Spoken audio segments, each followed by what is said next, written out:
Hi, I am Gaurav Singh, faculty of Access Institute of Technology and Management. So, I'm faculty of Electrical Department. So, today I will discuss electrical power system. It's a most valuable topic of electrical engineering. इस electrical power system में हम पढ़ेंगे transmission line के बारे में कि transmission line क्या होती है, उसके क्या कंपोनेंट्स हैं, इस चीज़ों के बारे में हम डिस्कस करेंगे।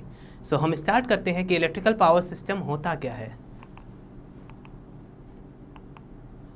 इलेक्ट्रिकल पावर सिस्टम की मैं बात करूं कि इलेक्ट्रिकल पावर सिस्टम होता क्या है। It is a network of electrical equipment which is used to carry, to deploy, to supply, transfer and use of electrical power. Electrical power जो जनरेट हुई उसे किस तरह से सप्लाई किया गया, ट्रांसफ़र किया गया कंज्यूमर एंड तक, उसमें जितने भी इक्विपमेंट्स इन्वॉल्व हुए उनका पूरा एक अरेंज मैनर में जो एक नेटवर्क होता है उसे कहा जाता है क्या, इलेक्ट्रिकल पावर सिस्टम। आप यहाँ पर देख रहे हैं इफ वो पार्ट में डिवाइड होता है total electrical power system. One is generation power, generation part, okay. The next one is transmission, जिसे हमने ब्लू से रिप्रेजेंट करा है, and the third one is distribution system, and last one is जिसे black colour से represent किया गया है, दैट इज कंज्यूमर और कस्टमर। ठीक है, टोटल इलेक्ट्रिकल पावर सिस्टम में टोटल 4 पार्ट्स होते हैं। पहला होता है जनरेशन, किस तरह से पावर सप्लाई जनरेट हुई, कौन सा मीडियम यहाँ पर सिलेक्ट किया गया, लाइक जो भी जनरेशन हुआ उसमें कौन सा मीडियम, सोलर पावर के थ्रू जनरेट हो रहा है, विंड एनर्जी के थ्रू जनरेट हो रहा है, okay, hydro electric power plant है, थर्मल इलेक्ट्रिक पावर प्लांट है, कौन सा पावर प्लांट यहाँ पर यूज़ किया गया, किस चीज़ के लिए, इलेक्ट्रिसिटी को जनरेट करने के लिए। ठीक है, देन उसके बाद जो ये है, दिस इज ट्रांसमिशन लाइन। अब जो भी इलेक्ट्रिकल पावर जनरेट हुई है वो कंज्यूमर एंड तक डायरेक्ट कैसे पहुंचेगी, तो जो मीडियम यहाँ पर यूज़ किया जाएगा उसे बोला जाएगा क्या, ट्रांसमिशन लाइन। एक नज़र देते हैं हम नेक्स्ट पे, layout of electrical power system. Electrical power system का लेआउट क्या होता है, किस तरह से उसे अरेंज किया जाता है। ठीक है, तो आप देखेंगे यहाँ पर लेआउट ऑफ पावर सिस्टम में ये हमारा जनरेटिंग स्टेशन होता है जहाँ पर क्या है, इलेक्ट्रिसिटी जनरेट हो रही है। मीडियम कोई भी होगा, hydro electric power plant use कर ले, चाहे हम thermal electrical power plant use करें, चाहे विंड एनर्जी से इलेक्ट्रिसिटी जनरेट करें, चाहे सोलर पावर से, तो that are called generation, electricity को जनरेट करना। देन आफ्टर क्या होता है, इस इलेक्ट्रिसिटी जो भी जनरेट हुई है, जनरेट की हुई इलेक्ट्रिसिटी को ट्रांसमिट करना। ठीक है, so that is called transmission. ठीक है, उसे कहा जाता है ट्रांसमिशन। और देन इसके बाद होता है क्या, डिस्ट्रीब्यूशन,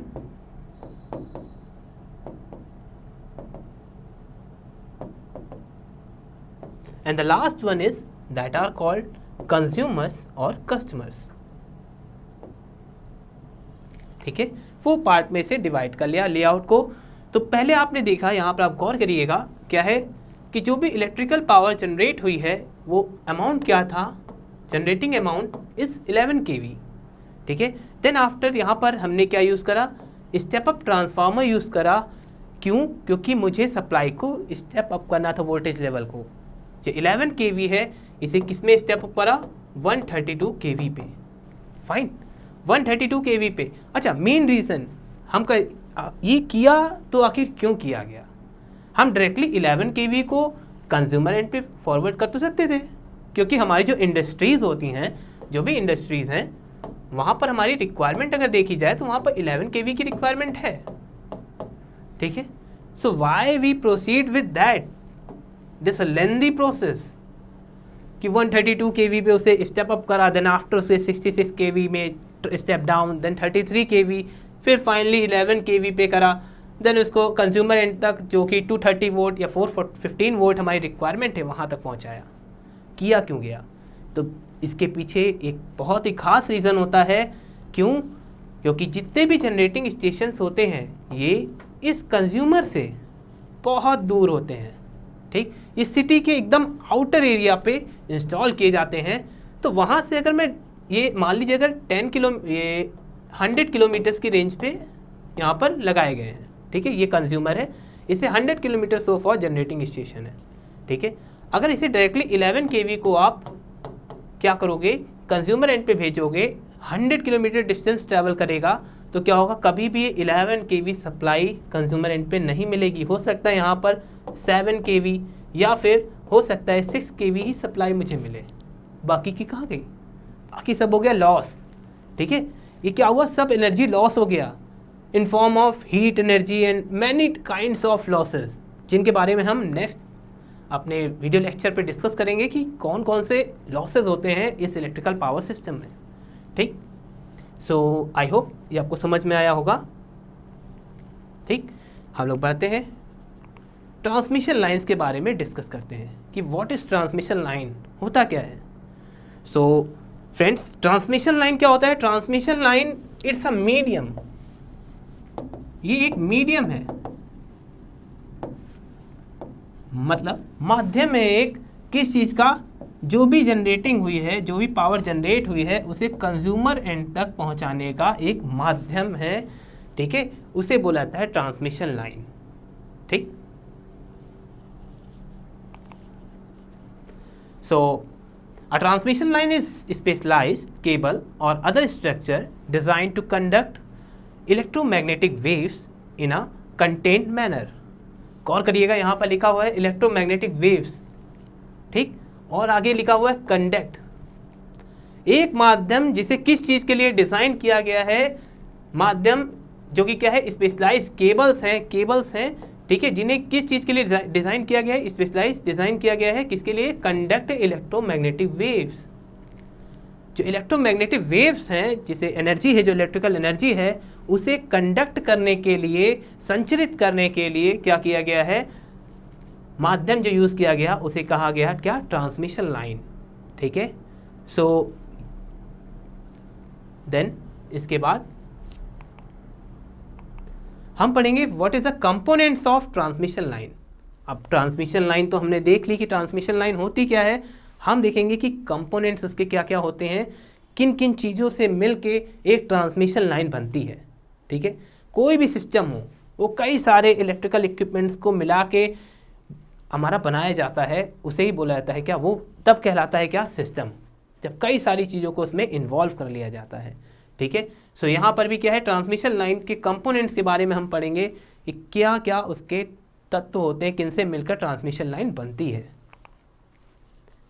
सो यहाँ देखिएगा कंपोनेंट्स क्या है, supports, conductors, insulator, cross arm and clamps, power line markers, ठीक है, vibration damper, earth cable, spacer and danger plates. जब इन सबको एक प्रॉपर मैनर में अरेंज कर दिया जाएगा तो वो कहलाएगा क्या, ट्रांसमिशन लाइन, ठीक। वन बाय वन हम एक की तरफ, हर किसी की तरफ बढ़ते हैं कि क्या क्या कंपोनेंट्स होते हैं, हम सबके बारे में पढ़ेंगे कि एक्चुअल में इनका क्या काम है, होते क्या है, दिखते कैसे हैं, हम इनके बारे में दिखेंगे। फर्स्ट हमारा है क्या, कंडक्टर्स। कंडक्टर्स क्या होते हैं, व्हाट इज फेज कंडक्टर, ठीक।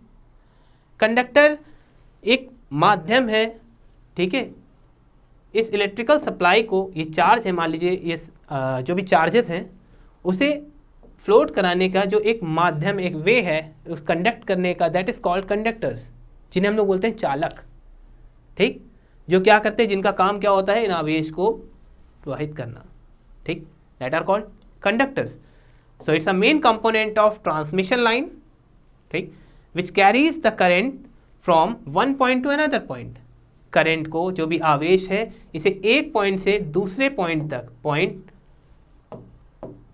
ए से बी तक पहुंचाने के लिए, ठीक है, ए से बी तक इस इलेक्ट्रिकल चार्ज को, या मैं कहूँ करंट को पहुंचाने का एक वे है, तो उसे कहेंगे क्या, कंडक्टर्स, ठीक। ट्रांसमिशन लाइन में जो कंडक्टर्स यूज किए जाते हैं दैट आर ACSR कंडक्टर, ठीक। जनरली आप कंडक्टर के बारे में पढ़ेंगे AAC, ठीक है, या फिर हमारे आप कई सारे कंडक्टर्स के बारे में यहाँ पर देखेंगे, कौन कौन से होते हैं,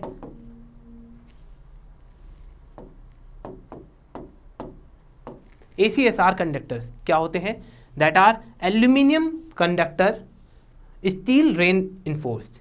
ये मटेरियल है जिसके बारे में, ये जो मटेरियल आप देख रहे हो that are ACSR conductors which is aluminium conductor steel reinforced. ठीक है, ये मटेरियल होता है जिससे ये कंडक्टर बना होता है। उन मटेरियल के नाम, मटेरियल जिससे कंस्ट्रक्ट किया जाता है कंडक्टर, उसी के नाम पर इनके नाम रख दिए जाते हैं कि कौन से कंडक्टर। जनरली ट्रांसमिशन लाइन में जो कंडक्टर्स यूज़ होते हैं वो ACSR कंडक्टर्स यूज़ किए जाते हैं। ठीक, फिर आता है single phase and three phase. What is single phase and three phase? आप देखेंगे जब केवल फेज और न्यूट्रल की बात की जाएगी तो that supply is called, this is phase and this is neutral, तो this supply is called single phase supply. ठीक है, जब जैसे ट्रांसमिशन लाइन में देखा जाए तो single phase supply transmission line में हमारी नहीं कंसीडर्ड है। ठीक है, हमारी देखी जाएगी तो क्या है, वो थ्री फेज सप्लाई जो होगी वो कंसीडर की जाएगी। ठीक है, यहाँ पर हम थ्री फेज सप्लाई के बारे में देखेंगे। थ्री फेजेस होते हैं जिन्हें हम लोग रिप्रेजेंट करते हैं क्या? R, Y and B, red, yellow and blue. And इसके साथ एक न्यूट्रल वायर होता है और एक अर्थ वायर कनेक्ट किया जाता है। ठीक है, तो थ्री फेज सप्लाई होती है और ये तीनों फेज क्या होते हैं? एक दूसरे से 120 डिग्री पे होते हैं। इनके बीच जो एंगल होता है दैट इज 120 डिग्री। ठीक है, the phase angle between all the phases is 120 degree. Fine, next हम पढ़ेंगे ट्रांसमिशन पोल्स और towers. It is also known as supports. ठीक है, टावर्स जिनकी मदद से जो जनरेट की गई सप्लाई होती है उसे क्या किया जाता है? उस सप्लाई को कंज्यूमर एंड तक पहुंचाया जाता है, क्योंकि हम डायरेक्टली इस ट्रांसमिशन लाइन को ऐसे एयर में हम हैंग नहीं कर सकते हैं। ठीक है, ये जनरेटिंग स्टेशन और ये कंज्यूमर, और इनके बीच की डिस्टेंस कितनी? मैंने मान ली थी 100 किलोमीटर्स की डिस्टेंस है। ठीक, तो आप एज्यूम कर सकते हो कि 100 किलोमीटर्स की लाइन को मैं ऐसे हवा में लटका सकता हूँ? क्या वो सस्टेन करेगी? नहीं, तो उसे कुछ ना कुछ सपोर्ट प्रोवाइड करना पड़ेगा। ठीक है, ये सपोर्ट ही कहलाते हैं क्या? दैट आर कॉल्ड टावर्स और पोल्स। ये वो मेन कंपोनेंट है जिसके ऊपर क्या होता है? ट्रांसमिशन लाइन हमारी ट्रैवल करती है। ठीक है, ये देख रहे हैं आप टावर्स है, टावर्स मैंने यहाँ दिखाया है, ये मेरे सप्लाई ट्रांसमिशन लाइन से आ रही हैं। ठीक है, तो ये ट्रांसमिशन लाइन क्या होती है? इन्हीं टावर्स पे माउंट कर दी जाती है। ठीक है, जिसमें आप देखेंगे वेरियस इंसुलेटर्स, आपके कई चीज़ें आगे आप देखेंगे कौन कौन सी चीज़ें यहाँ पर यूज़ की जाती हैं। ठीक, सो it's a main structure of transmission line. ये ट्रांसमिशन लाइन का मेन स्ट्रक्चर होता है। एज आई टोल्ड यू, मैंने आपको बताया था कि क्या है, ये वो वे है, ये वो मीडियम है, या मैं कहूँ एक ऐसा सोर्स है जिस पे क्या है कि जो भी ट्रांसमिशन लाइन थी उसे उस पर हैंग किया गया या माउंट किया गया। ठीक, जिसके ये बीच बीच में इंस्टॉल किए जाते हैं, इन्हीं के ऊपर क्या होता है? हमारी ट्रांसमिशन लाइन आराम से ट्रैवल करती है। ठीक है, विच कैरीज कंडक्टर, जो क्या करते हैं? अपने साथ कंडक्टर वायर को क्या करते हैं? कैरी करते हैं। ठीक है, कंडक्टर बोलूँ या मैं कहूँ ट्रांसमिशन लाइन, ठीक है, इन्हें क्या करते हैं? कैरी करते हैं अपने साथ and keeps them away from the ground. ठीक है, अगर मान लीजिए ये जनरेटिंग स्टेशन था और ये कंज्यूमर, ये डिस्टेंस अगर 100 किलोमीटर है, ठीक, अगर यहाँ से वायर को कंज्यूमर एंड पे डायरेक्ट पहुँचाया जाएगा तो आप समझ सकते हैं क्या होगा। मान लो ये जनरेशन, ये कंज्यूमर, तो ये वायर जैसे ज़मीन को पूरा टच करता हुआ जा रहा होगा। ठीक, तो ये बीच में सैग ना आए, ये बीच में, इनके बीच में ऐसा सैगिंग ना हो पाए, इसलिए क्या होता है? बीच में क्या किया जाता है? सपोर्ट्स का यूज़ किया जाता है, जिन्हें हम लोग टावर्स बोलते हैं।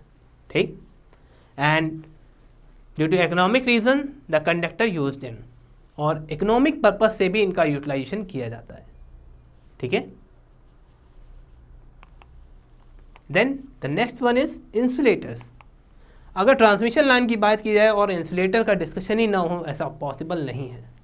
ठीक, ये वो है जो क्या करते हैं, अगर ये इंसुलेटर ना यूज़ किया जाए, या इंसुलेटर बोलो या आप बोलो क्या, कुचालक, ठीक है, जो क्या करते हैं, करंट को अपने अंदर प्रवाहित नहीं होने देते हैं। अगर मान लीजिए ये जो टावर्स हैं, ये टावर्स ऐसा तो नहीं कि किस चीज़ के बने हो, प्लास्टिक के बना दिए गए हों, ठीक है, because plastic is also a insulating material, ठीक है, glass is also insulating material. वो सारे मटेरियल जो अपने अंदर करंट को फ्लो नहीं होने देते हैं या उसे अपोज करते हैं, these are all called insulators या इंसुलेटिंग मटेरियल्स। ठीक है, तो क्या ये टावर क्या जो बना हुआ है, ये टावर ये क्या प्लास्टिक का बना होगा? नहीं। जो आपने जो भी अपनी विजुअल आइज से देखा होगा, नेकेड आइज से, तो आपने देखा होगा ये सारे टावर्स क्या होते हैं, जनरली स्टील के बने होते हैं। ठीक, steel is also a conductor, ये खुद एक चालक है। तो अगर मान लीजिए जो सप्लाई है, ये जो कंडक्टर वायर्स थे, ठीक है, अगर कंडक्टर वायर्स को डायरेक्ट क्या किया जाए, टावर्स पे माउंट करा दिया जाए, तो क्या होगा, जो सप्लाई है, ये सप्लाई क्या आगे पॉसिबल प्रोसीड करेगी? नहीं, ये पूरी सप्लाई क्या होगी, टावर्स की मदद से क्या हो जाएगी, ग्राउंड पे आ जाएगी। तो ये पॉसिबिलिटी ना हो पाए या ऐसा ना हो, इसके लिए क्या करते हैं हम लोग यूज़, इसके लिए यूज़ किए जाते हैं इंसुलेटर्स। ठीक है, इंसुलेटर्स आप देख रहे हैं यहाँ पर डिफरेंट टाइप्स के होते हैं इंसुलेटर। जो मटेरियल की बात करूँ तो मटेरियल यहाँ पर आपको एक मटेरियल दिख रहा है पोर्सिलिन। ये इंसुलेटर ग्लास के भी बने होते हैं, ठीक है, रबर के बने होते हैं, या मैं कहूँ सिलिकॉन के बने होते हैं। ठीक, सिलिकॉन के बने होते हैं। तो ये डिफरेंट मटेरियल से ये इंसुलेटर बनाए जाते हैं। इनका मेन पर्पस क्या होता है, अपोज करना या रेजिस्ट करना, करंट को फ्लो नहीं करने होने देना। जो भी कंडक्टर है उस कंडक्टर में करंट को फ्लो होने से रोकना, उसके लिए इनका यूज़ किया जाता है। ठीक है, सो ये ट्रांसमिशन लाइन के बहुत ही इम्पॉर्टेंट पार्ट या इम्पॉर्टेंट रोल वहाँ पर प्ले करते हैं। ठीक, सो एक नज़र डालते हैं। Vacuum is also an insulator. निर्वात जो होता है, मतलब वो एरिया जहाँ पर एयर का बिल्कुल भी, एक ग्लास कंटेनर है, अगर इसे सील पैक कर दिया जाए, इसमें मॉइस्ट या एयर का कोई भी पार्टिकल सस्टेन ना करे, तो क्या कहा जाएगा कि यहाँ पर क्या है, यहाँ पर वैक्यूम है, निर्वात है। और निर्वात में, वैक्यूम में आसानी से चार्जेस का फ्लो होता है। ठीक है, सो इंसुलेटिंग मटेरियल्स में बात करें, papers, plastic, rubber and glass and air, ये सारे क्या है, इंसुलेटिंग मटेरियल्स होते हैं। ठीक, टाइप्स ऑफ इंसुलेटर, जो ट्रांसमिशन लाइन में इंसुलेटर्स यूज़ किए जाते हैं, वो डिफरेंट टाइप्स के इंसुलेटर्स होते हैं।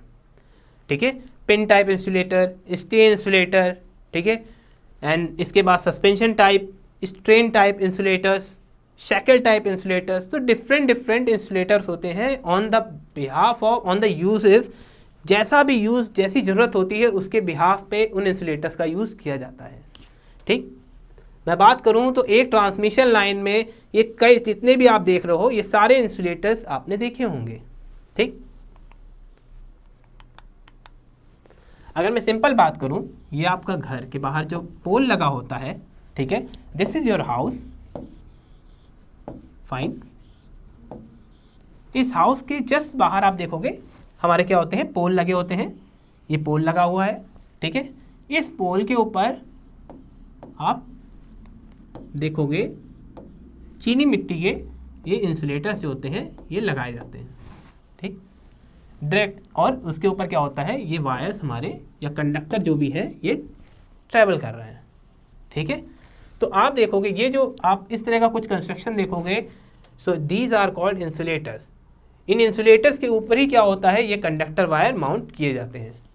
ठीक, और डिफरेंट टाइप के इंसुलेटर, आपके घर के बाहर जो पोल लगा होता है, उस पोल पे जो भी इंसुलेटर यूज़ किए जाते हैं, इन्हें बोला जाता है क्या, ये पिन टाइप इंसुलेटर होते हैं।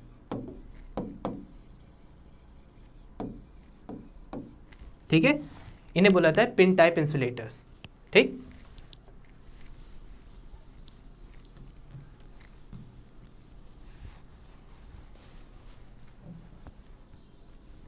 ठीक है, ये पिन टाइप इंसुलेटर होते हैं। देन इसके बाद बात की जाए suspension type, strain type and shackle. ठीक है, शैकल टाइप इंसुलेटर्स की बात की जाए तो शैकल टाइप इंसुलेटर्स का यूटिलाइजेशन कहाँ पर होता है,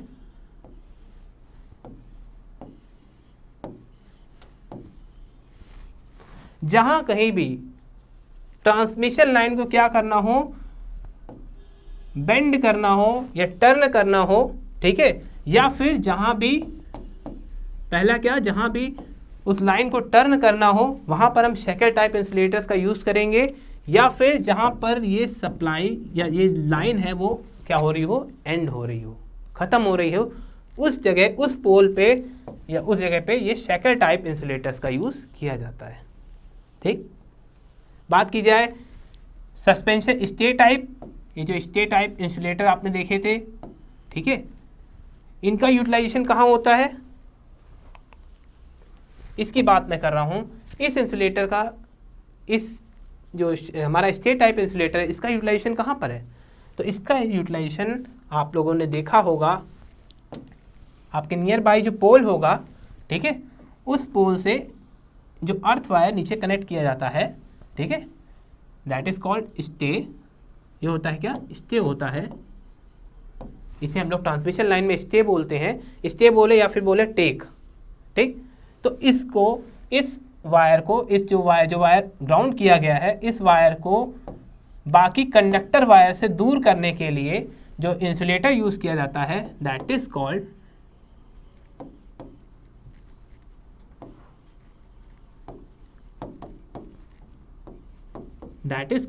स्टे इंसुलेटर। इसे बोलते हैं क्या, स्टे इंसुलेटर कहते हैं। ठीक, अगली बात आती है किसकी, अगली बात मैं करूं कौन से इंसुलेटर की, तो ये है suspension type insulator. Suspension type insulators क्या होते हैं, ठीक, suspension type insulator and strain type insulators, ये आपको नॉर्मल आपके, मैं कहूं कि जो जैसे आपके घर के पास आपको देखने को नहीं मिलेंगे ये, ठीक है, सस्पेंशन टाइप या स्ट्रेन टाइप, ये आपको मिलेंगे कहाँ, ये जो आप ट्रांसमिशन लाइन, ये टावर्स देख रहे हो, ये हाई केवी की 220 केवी का टावर है, या मैं कहूँ 66 केवी का टावर है, 220 केवी का है, इस तरह जो केवीज में जहाँ पर सप्लाई ट्रेवल करती है जिस टावर्स पे, वहाँ पर ये सस्पेंशन टाइप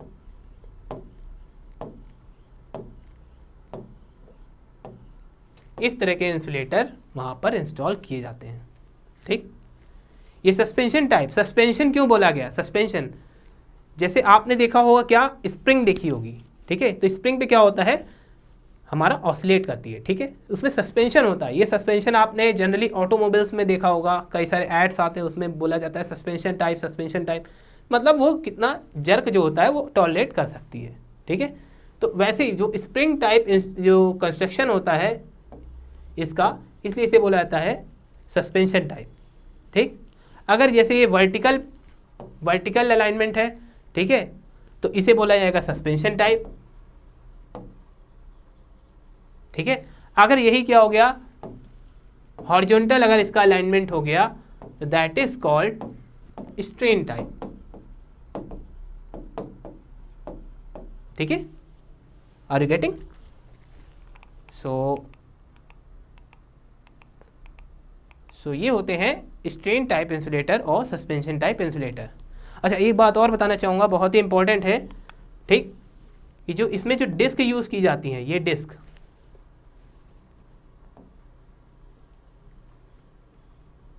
ठीक है, ये जो डिस्क यूज़ की जाती हैं इंसुलेटर में, इस एक डिस्क की जो डिस्क वोल्टेज होता है वो होता है क्या, 11 kV। ठीक, एक डिस्क का जो डिस्क वोल्टेज होता है, ठीक है, उसे बोला जाता है, वो कितना होता है, 11 kV होता है। और हम किसी भी टावर पे, जो भी टावर है ट्रांसमिशन के लिए यूज़ किया गया सपोर्ट है, इसमें कितने केवी की सप्लाई जा रही होगी, ठीक, इस टावर पे कितने केवी की सप्लाई जा रही होगी, हम कैसे आइडेंटिफाइड करेंगे, हम इन डिस्क को काउंट करके, किसको, हम जो डिस्क है इसे क्या करके काउंट करके हम लोग यहाँ पर कैलकुलेट कर सकते हैं कि यहाँ पर कितने केवी की सप्लाई जा रही होगी। मैंने बताया एक डिस्क की जो डिस्क वोल्टेज होता है वो क्या होता है 11 केवी। ठीक, तो जहाँ कहीं भी अगर 11 केवी की सप्लाई जा रही होगी तो वहाँ पर आपको एक डिस्क देखने को मिलेगी। ठीक है, वहाँ पर आपको एक सिंगल डिस्क देखने को मिलेगी, या फिर हो सकता है कि 2 डिस्क हमारी देखने को मिले, 1 या फिर 2। ठीक, हम लोग इसके बारे में नेक्स्ट एक जो वीडियो आएगा उसमें हम लोग डिस्कस करेंगे कैसे हम डिस्क कैलकुलेट करते हैं, कैसे डिस्क की मदद से हम केवी कैलकुलेट करते हैं, उसका वोल्टेज कैलकुलेट करते हैं, या फिर हम कैसे पता करते हैं कि इस टावर में कितनी सप्लाई जा रही है। ठीक, तो इसके लिए हम जो नेक्स्ट वीडियो होगा उसमें डिस्कस करेंगे। So these are the types of insulators. Next, cross arms. ठीक है, cross arm are use to support insulators. ठीक है, जो टावर्स आप देख रहे हैं, इन टावर्स पे ये जो आप कंस्ट्रक्शन देख रहे हो, ठीक, इंसुलेटर्स को सपोर्ट करने के लिए, यूज टू सपोर्ट इंसुलेटर्स को सपोर्ट करने के लिए ये क्रॉस आर्म लगाई जाती हैं। ठीक है, जो ये कंस्ट्रक्शन होता है इसे क्या बोलते हैं, cross arm. The dimension of cross arm depend on the level of transmission voltage. ठीक है, डायमेंशन की बात कही जाए या फिर मैं कहूँ ये जो क्रॉस आर्म लगाई गई है ये कितने मीटर की होगी। ठीक, ये किस पे डिपेंड करता है, ये डिपेंड करता है लेवल ऑफ ट्रांसमिशन वोल्टेज। जो भी वोल्टेज ट्रांसमिट किया जा रहा है उस पे डिपेंड करता है कि क्रॉस आर्म की डायमेंशन क्या होगी। ठीक, it's a configuration and minimum forming angles of stress distribution. अच्छा, इसका एक और मेन रीज़न होता है, जो भी इस पे स्ट्रेस आ रहा होता है उसको रिड्यूस करने के लिए उसके बिहाफ पे भी इनका डिज़ाइन किया जाता है, स्ट्रेस को रिड्यूस करने के लिए। ठीक है, या मैं कहूँ जो भी यहाँ पर खिंचाव आ रहा है, ठीक, उसे हटाने के लिए भी, उसको रिड्यूस करने के लिए, उसको कम करने के लिए हमारे क्रॉस आर्म डिज़ाइन की जाती है उस बिहाफ पे। Types of electrical cross arms, power pole cross arms, ठीक है, line cross, side arms, telephone poles and light poles. ठीक है, ये हमारे सब आप विजुलाइज कर सकते हैं इजीली, आपके नियर बाय सारी चीज़ें एलोकेटेड है। ठीक है, आप उन्हें आराम से देख सकते हैं अगर आप थोड़ा बहुत गौर करते हैं तो। ठीक, देन इसके बाद आती है अर्थ केबल। अच्छा भाई, सप्लाई जहाँ भी यूज़ की जा रही है, जहाँ भी इलेक्ट्रिसिटी को हाई केवीज में जैसे आप देख रहे हो ट्रैवल किए थे ट्रांसमिशन लाइन में, ठीक है, तो वहाँ पर अर्थ वायर ज़रूर यूज़ किया जाता है। गौर करिएगा, जो भी आप यहाँ पर जितने भी आप टावर्स देखोगे उसमें सबसे ऊपर का जो आप टॉप पे जो आप वायर देखोगे, ये वायर हमेशा क्या कहलाता है, इसे कहा जाता है क्या, ये होता है अर्थ वायर। ठीक है, ठीक है, जो आप ये हाई केवीज के टावर्स देखोगे, जैसे मान लीजिए 220 केवी का ये टावर है, ठीक है, 220 केवी सप्लाई के लिए टावर इंस्टॉल किया गया है, इसमें सबसे टॉप पे जो वायर जा रहा होगा वो क्या कहलाएगा, वो होगा अर्थ वायर। ठीक, earth wire which do not carry the current. ठीक, कभी भी करंट को कैरी नहीं करता है। It's a bare conductor and shield the line intercepting lightning strokes. अच्छा, इसे टॉप मोस्ट पे इंस्टॉल करने का रीज़न पता है क्या है, क्यों इसे टॉप मोस्ट पे इंस्टॉल किया जाता है सबसे ऊपर? क्योंकि इन केस ऑफ लाइटनिंग, या मैं कहूँ ये क्लाउड, अगर इनके स्ट्राइक करने से जो भी इलेक्ट्रिसिटी या जो भी हमारा ये लाइटनिंग आई, आकाशीय बिजली, ठीक है, जो आती है वो डायरेक्टली कंडक्टर पे ना आ पाए। ठीक है, इनको प्रोटेक्ट करने के लिए ही सबसे टॉप मोस्ट में सबसे ऊपर क्या किया जाता है, इस अर्थ केबल को लगाया जाता है।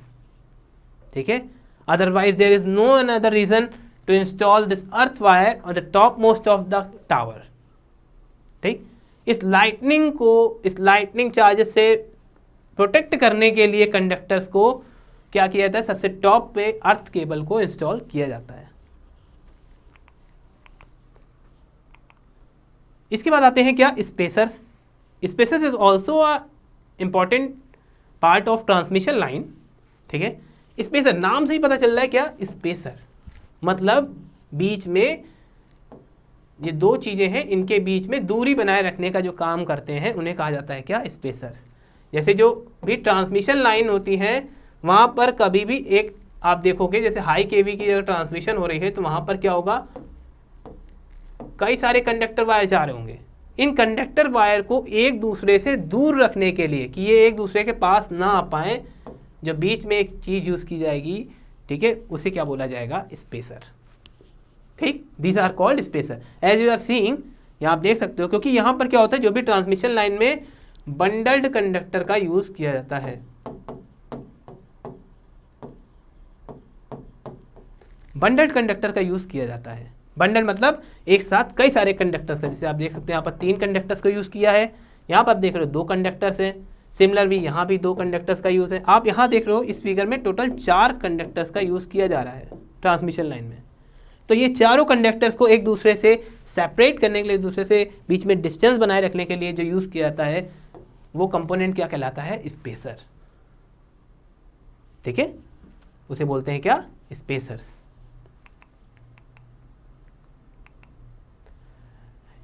These are power line markers. ठीक है, another component of transmission line is power line marker. ये कुछ बॉल शेप में होते हैं, या मैं कहूँ ये बॉल ही होती हैं एक तरह से, ठीक, कलरफुल बॉल्स होती हैं, ठीक है। उनको कंडक्टर लाइन पे क्या किया जाता है, इंस्टॉल किया जाता है, ये आप देख रहे हैं यहाँ पर, ठीक। These are called power line markers. जब हाई केवी की ट्रांसमिशन लाइन बिछाई जाती है तो वहाँ पर ये पावर लाइन मार्कर्स का यूज़ ज़रूर किया जाता है। और इनका बेसिक यूज़ जो होता है वो इसलिए कि जो भी हमारा पायलट है, ठीक है, या ड्रोन ऑपरेटर है, उसे ये सप्लाई, जो ट्रांसमिशन लाइन है, ये विजुलाइज हो सके, ठीक है। उसे विजुलाइज होने के लिए, विजिबल, उसे देख सके कि यहाँ पर ये जो टावर है, ये ट्रांसमिशन लाइन है, ये हाई केवी की ट्रांसमिशन लाइन है, वो दिख सके, विजुलाइज हो सके, इसके लिए क्या किया जाता है, इन पावर लाइन मार्कर्स का यूज़ ट्रांसमिशन लाइन में किया जाता है। जो भी पायलट्स हैं, क्योंकि जो इनकी हाइट होती है टावर्स की, वो आप देखोगे 50 मीटर्स के अराउंड, उससे ऊपर भी हो सकती है, ठीक है। मान लीजिए अगर प्लेन लैंड होने वाला है उस जगह पे, ठीक है, अगर वो इस हाइट पे आता है तो क्या होगा, वो क्रैश हो जाएगा। तो इस चीज़ से, इस इंसिडेंट से उसे प्रोटेक्ट करने के लिए क्या किया जाता है, पावर लाइन मार्कर्स का यूज ट्रांसमिशन लाइन में किया जाता है। फाइन। नेक्स्ट आते हैं वाइब्रेशन डैम्पर्स। ये आप जनरली ट्रांसमिशन लाइंस पे देखेंगे, जैसे आप यहाँ पर देख रहे हो, मार्क किया गया है, ठीक है। ये पावर डैम्पर्स का यूज़ या वाइब्रेशन डैम्पर्स का यूज़ किया जाता है नियर बाय द सपोर्ट या टावर्स के बीच में। आप देखोगे उसके नियर बाय इनका डैम्पर्स का यूज़ देखेंगे। मेन इनका काम ये होता है डैम्पर्स का, ये दिखने में कुछ इस तरह से होते हैं, ठीक है। ट्रांसमिशन लाइन हमारी देख रहे हैं, ट्रांसमिशन लाइन है, क्लैम्प की मदद से क्या होता है, इन डैम्पर्स को यूज़ किया जाता है, ठीक। ये क्या करते हैं, ये जो भी वाइब्रेशन होता है, ठीक, वाइब्रेशन को, इस ट्रांसमिशन लाइन में हो रहे वाइब्रेशन को प्रोटेक्ट करने के लिए,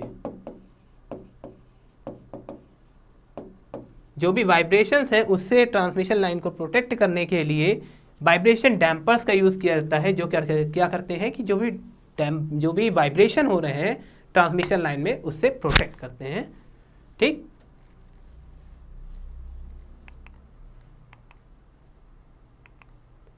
नेक्स्ट आता है लास्ट, डेंजर प्लेट्स। तो डेंजर प्लेट्स आप देखेंगे जहाँ भी हाई केवी के ट्रांसफार्म कह रहे हो, जहाँ भी आप देखेंगे कि ये टावर्स जो इंस्टॉल किए जाते हैं उन टावर्स पे डेंजर प्लेट एक लगाई जाती है। डेंजर प्लेट का मेन होता है कॉशन के नज़रिए से लगाई जाती है, ठीक है, प्रोटेक्ट करने के लिए केवल, ठीक है, प्रोटेक्ट करने के लिए कि जो भी नियर बाई जो भी हमारे मैमल्स हैं या फिर जो भी यहाँ पर जैसे आप नॉर्मल आदमी है कोई भी, ठीक है, वो ह्यूमन बींग्स इस टावर से दूर रहे, उसे पता चले कि यार ये जो सप्लाई, ये टावर लगा ना, ये मान लो यहाँ पर 100 kV का टावर लगा हुआ है 100 kV सप्लाई के लिए, तो इसका मतलब यहाँ पर इससे दूर रहा जाए, अदरवाइज़ क्या हो सकता है, शॉक लग सकता है एंड बहुत ज़्यादा हमारा कहा जाए तो काफ़ी जन हानि हो सकती है। इससे बचाने के लिए यहाँ पर डेंजर प्लेट्स का यूज़ किया जाता है, ठीक है। Danger plates indicate the voltage level of transmission line, ठीक। as you are seeing, and it serves the purpose to warn users for not touching the lines. इसे इसके नियर बाई जो भी लिविंग थिंग्स हैं वो इसके जैसे हमारे जो ह्यूमन बींग्स हैं वो इससे दूर रहें, इसके लिए प्रोटेक्शन के लिए यहाँ पर डेंजर प्लेट्स हर टावर्स में इंस्टॉल की जाती है। The role of earth wire और ground wire in overhead power line. जो अर्थ वायर यूज़ किया जाता है उसका यूटिलाइजेशन क्या है, क्या उसका यूज़ है ट्रांसमिशन लाइन में। So as you are seeing, simple क्या है, जो अगर मेन अगर कहा जाए तो इंटरसेप्ट लाइटिंग स्ट्रोक्स। आकाशीय बिजली होती है उससे कंडक्टर को प्रोटेक्ट करने के लिए यहाँ पर क्या किया जाता है, अर्थ वायर लगाया जाता है। और ये अर्थ वायर मैंने बताया कि सबसे ऊपर, सबसे टावर के सबसे हाइट पे, सबसे टॉप मोस्ट हाइट पे इसे इंस्टॉल किया जाता है। ठीक, then how to manage right of way in power transmission line. क्या सही तरीका है ट्रांसमिशन लाइन को क्या करना, मैनेज करना। ठीक, क्या एकदम एग्जैक्ट क्या वे है। सो आप देख रहे हैं फिगर में। ठीक, सो जो ट्रांसमिशन लाइन आपने देखा होगा ये क्या है, जो भी फील्ड्स होती हैं, खेत होते हैं, उनमें आप देखा होगा ये टावर्स हमारे इंस्टॉल किए जाते हैं। ठीक, सो क्या उसका होता है, आप देख सकते हैं कि पोटेंशियल हैजार्ड ट्रीज, मतलब इसकी लाइन पे जहाँ जिस सीक्वल में ये टावर्स इंस्टॉल किए गए उस जगह कोई भी चीज़ नहीं आएगी, ना ह्यूमन बीइंग वहाँ पर आना चाहिए, ना ही कोई प्लांट, कोई पजेस्ड कोई प्रॉपर्टी, कुछ भी वहाँ पर कंस्ट्रक्ट नहीं की जानी चाहिए। ठीक है। The main threats in transmission lines and there impact.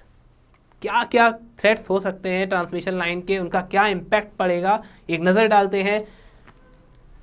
Falling aerial marker ball, जो भी लाइन मार्कर्स यूज़ किए जाते हैं उनका फॉल करना, ये टूट के गिर जाना किस पे, ट्रांसमिशन लाइन पे, या फिर उन पे क्रैक आना। फिर या मैं कहूँ कि जो भी लाइटिंग होती है, ये जो आकाशीय बिजली होती है उसकी वजह से यहाँ पर क्या होना, डैमेज होना। ठीक, कोरोजन होना कंडक्टर पे। ठीक है, ये टावर है हमारे हैं, इनका क्रैक होना। ओके, ये ट्रीज मान लो उसके नियर बाई कोई ट्री है, वो बढ़ता ही जा रहा है और वो क्या कर रहा है, इस ट्रांसमिशन लाइन के कांटेक्ट में आ गया, तो क्या होगा, फॉल्ट होगी। तो इन सब फॉल्ट को रिड्यूस करने के लिए या क्या क्या थ्रेट्स उसमें हो सकते हैं, पॉसिबिलिटीज़, वो सारी चीज़ें हमारी इस ट्रांसमिशन लाइन में कंसीडर की जाती हैं। So it's all about the transmission line and electrical power system. So have a good day.